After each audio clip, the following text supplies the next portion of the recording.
ابو ہریرہ رضی اللہ تعالیٰ عنہ سے روایت ہے کہ نبی صلی اللہ علیہ وسلم نے فرمایا، جب نماز کے لیے اذان دی جاتی ہے تو شیطان بھاگتا ہوا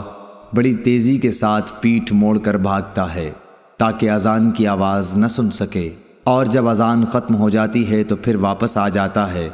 لیکن جوں ہی تکبیر شروع ہوئی وہ پھر پیٹھ موڑ کر بھاگتا ہے۔ جب تکبیر بھی ختم ہو جاتی ہے تو شیطان دوبارہ آ جاتا ہے اور نمازی کے دل میں وسوسے ڈالتا ہے، کہتا ہے کہ فلاں بات یاد کر، فلاں بات یاد کر۔ ان باتوں کی شیطان یاد دہانی کراتا ہے جن کا اسے خیال بھی نہ تھا،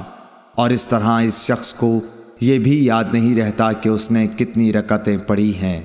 صحیح بخاری حدیث نمبر 608۔